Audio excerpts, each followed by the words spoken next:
Filem Kodrat 2, intro filem ni awal-awal tu dia dah buatkan macam kita penonton ni rasa meremang dan rasa macam what? Dan ada satu scene dekat kilang tu aku rasa ngeri gila guys. Korang bayangkan muka dia tu nak kena sap dekat satu mesin tengah bergerak laju tau. Mesin buat kain tap.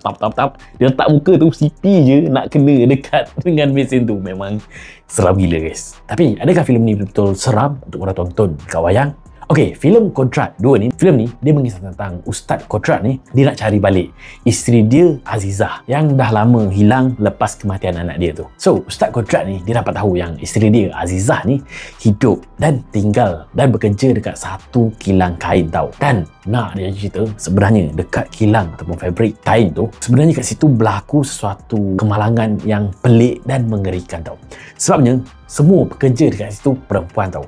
Diorang ni dikurung oleh pekerja kilang tu dan dekat situ juga selalu berlaku kemalangan yang menyebabkan pekerja kilang tu mati dengan cara yang mengerikan dan tak ada siapa tahu kat mana mayat dia pergi dan orang tu hilang macam tu je. So, apa yang berlaku lepas pada tu, korang semua kena tengok sendiri filem ni guys. Okey, apa yang aku best dalam filem Kodrat 2 ni? Filem ni dia bermain dengan kepercayaan.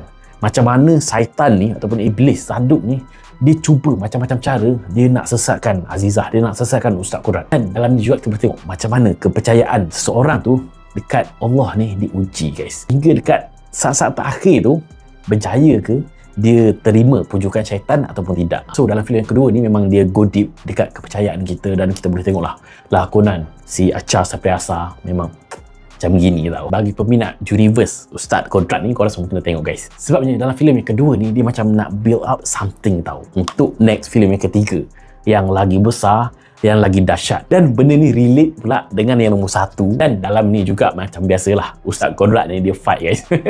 Best lagi masa dia rawat dan dia lawan setan tu, dia guna ayat ruqyah tau. Dan benda tu kita rasa macam nampak real tau. Sebenarnya apa yang aku kurang best dalam filem yang kedua ni, satu dari segi jump scare dan sisi seram lah. Mungkin dalam filem kedua ni dia kurang sisi seram yang betul-betul buatkan aku rasa seram dan meremang.